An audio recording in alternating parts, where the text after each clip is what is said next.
Estamos de volta aqui pelo canal 24.1 da PUC TV com o nosso TJ Goiás. Eleições 2024, a cobertura total você acompanha com a gente na nossa programação. E durante todo esse período aí, desde a semana passada, nós estamos conversando com os candidatos a prefeito de Goiânia. Todos foram convidados, todos têm o mesmo tempo de 15 minutos e a sequência das entrevistas também foi feita de acordo com um sorteio acompanhado pelas assessorias. E de acordo com esse sorteio, hoje nós vamos entrevistar o candidato do PSDB à Prefeitura de Goiânia, Matheus Ribeiro. Candidato, boa tarde, tá tudo bem? Boa tarde, Jordevar. Seja bem-vindo. Muito obrigado, uma satisfação estar aqui com você no TJ Goiás. Tá certo. Olha, vamos começar então. Eu queria falar com o senhor, vamos falar dessa questão de queimadas, incêndio, a coisa está tomando conta, o Brasil está preocupado e Goiânia também tem muitos focos. No programa do senhor, o que o senhor pensa sobre essa questão ambiental, sobre incêndios, queimadas? Que entra no panorama da sustentabilidade, Sim, né, Jordevar?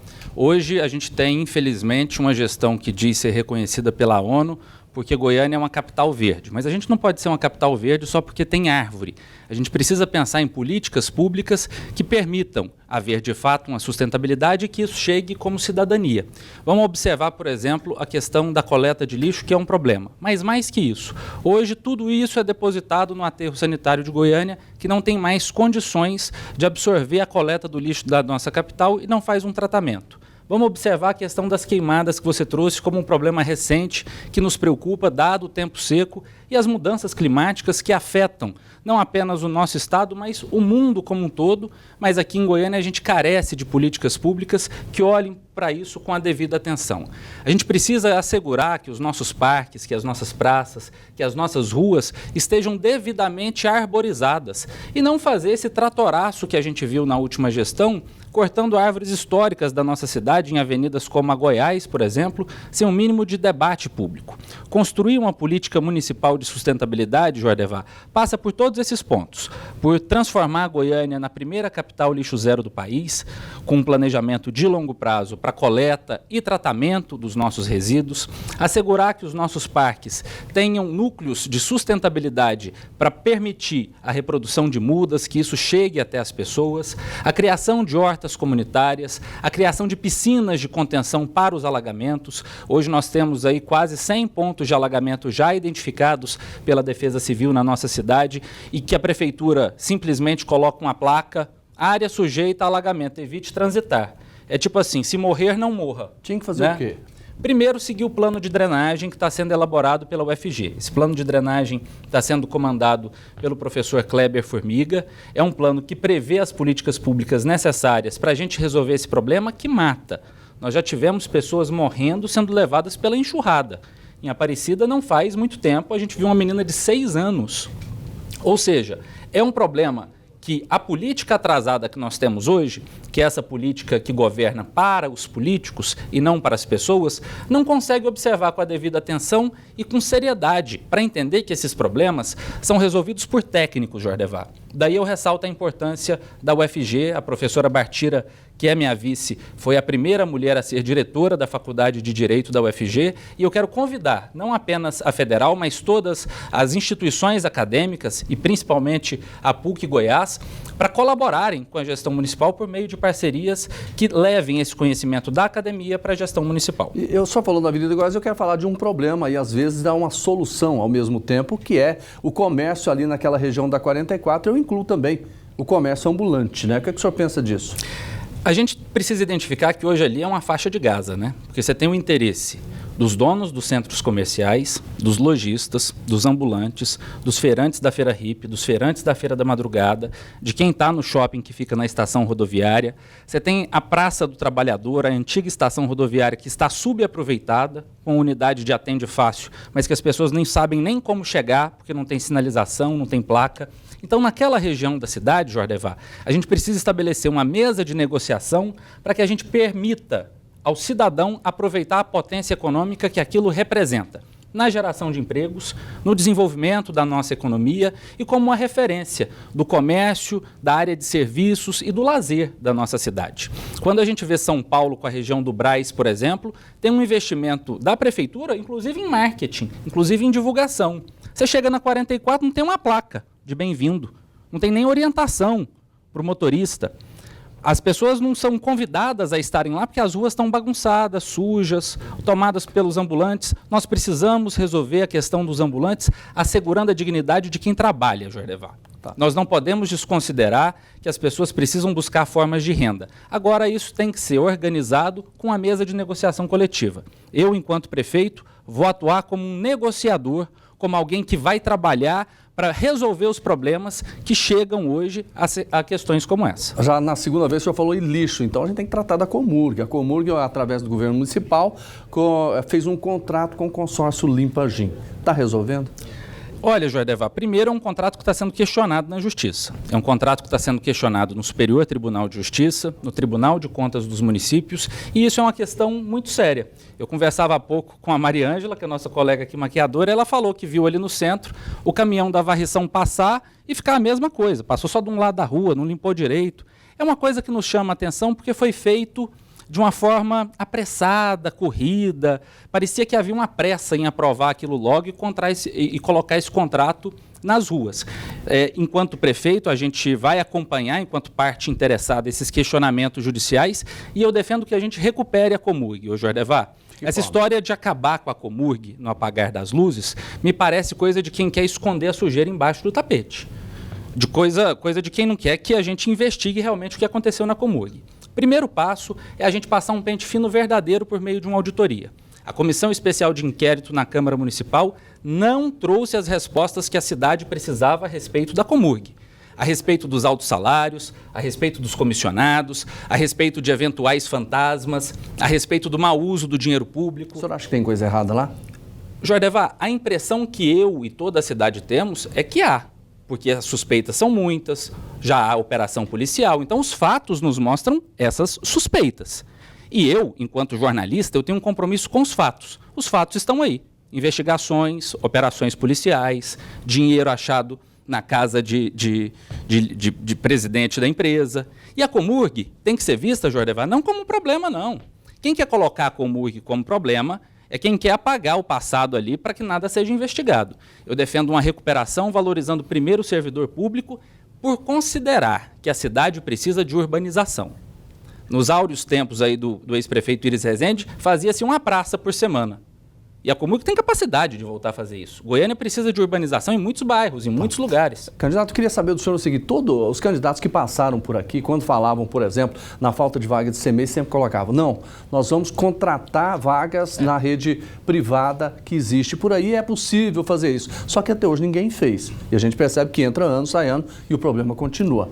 O que seria ideal realmente? Tem um problema nessa solução que é apresentada, Jordevar, porque ela desconsidera, ela desvaloriza alguém que é fundamental nesse processo. Ele se chama servidor público, ele se chama professor, ele se chama merendeira, ele se chama porteiro, ele se chama comunidade escolar.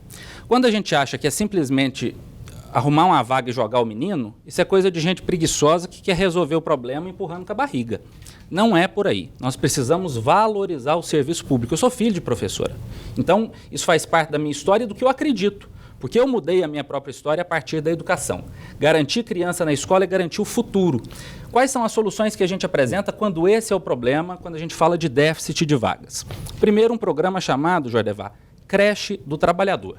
Nós vamos assegurar as vagas em creches para todo aquele trabalhador formal, CLT, ou em processo de contratação ou já contratado. De que forma? Por meio de uma parceria público-privada com as empresas grandes empregadoras, aquelas que têm mais de 100 funcionários, que disporão de espaço físico para a prefeitura instalar essas unidades educacionais dentro das próprias empresas. A prefeitura fornecendo a mão de obra pedagógica, a merenda escolar, os recursos necessários para a instalação dessas creches nas unidades de trabalho vai assegurar mais qualidade de vida para o trabalhador, economia de tempo, porque o trabalhador não vai precisar levar o filho para a escola, é segurança da família, porque vai e volta junto do pai, e o acompanhamento ali dentro daquele mesmo ambiente. É benefício para quem trabalha, é benefício para quem emprega, é benefício para a cidade, é solução efetiva para um problema que muitos fingem conhecer. Mas a gente que é jornalista, que ouve o cidadão mesmo, conhece sob outro ponto de vista, de quem está sofrendo. Candidato, vamos falar de saúde. Eu quero falar da saúde do servidor público municipal, que não tem o atendimento que merece no IMAS, que está quebrado, a gente sabe disso, e vem há muito tempo. E também a saúde para o cidadão, porque tem unidades fechadas, Jardim Guanabara, CROF, Amendoeiras em Reforma, um monte. Quer dizer, a saúde está pedindo socorro. E aí? Vou retomar a questão do servidor público, porque sem o médico, sem o enfermeiro, não dá para a gente reconstruir. Os profissionais de saúde estão sendo desrespeitados em Goiânia, com esses chamamentos, com essas terceirizações debaixo dos panos, sem um processo de transparência. Muitos profissionais estão sendo constrangidos a abandonarem os seus contratos e se associarem a essas empresas. E eu vou escolher o secretário de saúde de forma técnica, também numa mesa de negociação com todas as entidades representativas da saúde. Do ponto de vista do atendimento, Jordevá, há um mau uso do dinheiro público. Exemplo, o SAMU. Quebraram o SAMU intencionalmente para fazer uma terceirização das ambulâncias e o SAMU deixou de receber verba federal, que sustenta o serviço e que fez Goiânia, por muito tempo, ser referência no atendimento móvel de urgência. Então, a gente reorganizar o serviço público para garantir a verba da saúde que existe. Eu conheci um programa em Santo André, de uma gestão do PSDB, do prefeito Paulo Serra, fui lá acompanhar, que é o Poupa Tempo da Saúde. Aqui a gente tem o nosso VaptVupt, lá eles têm o Poupa Tempo, é um irmão. O que o prefeito fez? Pegou um serviço que era para emissão de documento e colocou para especialidades médicas. São 38 especialidades e isso, Jordevá, lá em Santo André, acabou com o fantasma da regulação. Com esse problema da pessoa precisar de uma especialidade, entrou na regulação. Só Deus sabe quando sai. Nunca tem uma resposta. Então é uma iniciativa que me inspira a trazer também para Goiânia como um serviço que possa atender principalmente a demanda por especialidades e as demandas pediátricas. Candidato, vamos falar de política? Opa! Como é que será a forma de participação de Marconi Perillo na campanha do senhor agora? A forma que ele já tem nessa campanha. O Marconi foi eleito o governador mais jovem do nosso estado, aos 35 anos, fez um governo arrojado, que trouxe inovação, foi eleito para mais 3 mandatos, foi senador da República, o senador que assinou a lei da ficha limpa, é um cara que é presidente nacional do meu partido, ou seja, tem uma relevância dentro do partido onde eu escolhi estar, que é um partido que defende a social-democracia, que defende a necessidade da gente combater as desigualdades, da gente colocar a política para servir as pessoas e não os próprios políticos, e é um partido que tem coragem de abrir as portas para a renovação. Eu estou convicto de que outro partido não teria a coragem que o PSDB tem de lançar um candidato que é jornalista de 31 anos e que tem coragem para tocar nas feridas que eu estou tocando nos debates, nas entrevistas, que tem altivez para falar dos problemas que a gente vive na nossa cidade. Então, a participação do Marconi é a participação de alguém que me aconselha, principalmente, a caminhar na política, que é um caminho muito sinuoso, que é um caminho que envolve, muitas vezes, interesses que não são os seus, interesses que não são o de quem está em casa. Tá, isso em cima disso, candidato, porque, na verdade, como é que vai ser essa campanha do senhor? Porque hoje os números das pesquisas não são favoráveis, né? E tem gente que já está num patamar um pouco diferente do senhor. Como é que o senhor encara isso? Como é que vai ser essa campanha diante dessa realidade agora? Tem gente que acredita em Deus, eu confio em Deus, Jordevá, e é nele que eu me apego todos os dias. Eu tenho uma opinião pessoal de que as pesquisas quantitativas já não são mais capazes de acompanhar o ritmo de mudança da política. Hoje nas redes as informações circulam com muito mais velocidade, o eleitor está muito mais propenso a mudar de opinião, a rever seu voto até o momento de ir às urnas, e eu acredito que isso mostra um cenário que é real. Que cenário é esse? Que é muito difícil fazer uma campanha de renovação, que é muito difícil fazer as pessoas despertarem para a necessidade que a gente tem efetivamente de renovar a nossa política. Por isso que eu tenho pedido o apoio das pessoas que me acompanham, que me veem nas entrevistas, que me acompanham nas emissoras de TV e de rádio, que a gente continue essa conversa também nas redes sociais. Meu Instagram é Matheus Ribeiro TV, Matheus com H. Lá eu falo do meu plano de governo, eu falo das minhas propostas, eu falo das minhas ideias, eu mostro a agenda da minha campanha, porque tempo de televisão nós vamos ter o menor. Então é muito difícil remar contra a maré da velha política. Mas como eu vejo muitas pessoas descrentes, Jordevá, muitas pessoas que deixaram de acreditar na política, a minha esperança se torna ainda maior, de tocar o coração dessas pessoas e mostrar que a gente vai conseguir construir um governo técnico, responsável, com honestidade e transparência para a cidade de Goiânia. Eu faço uma campanha tranquila e feliz, sem se basear no retrato do momento, mas confiante de que nós vamos chegar no segundo turno para disputar com igualdade de competições.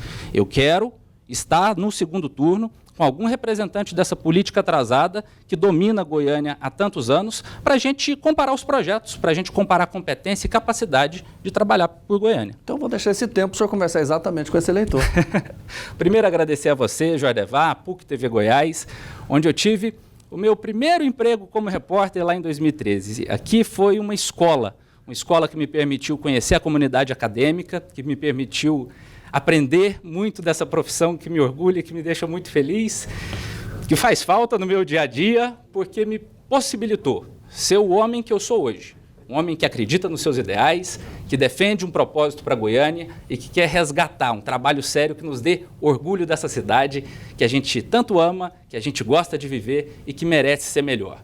Acompanhe a nossa campanha, acompanhe o time 45, dê esse voto de confiança para a esperança que eu sei. Vive e pulsa aí no seu coração para que a gente consiga efetivamente ter um governo diferente pela nossa cidade. Um governo que não trabalhe para os políticos, que trabalhe para as pessoas, com seriedade, com transparência e com muita responsabilidade. No dia 6, então, peço seu voto com muito carinho e com muita confiança para que a gente construa isso juntos. 45. Candidato Matheus Ribeiro, muito obrigado pela participação. Uma boa tarde, senhor. Obrigado, querido. Uma satisfação. Tchau.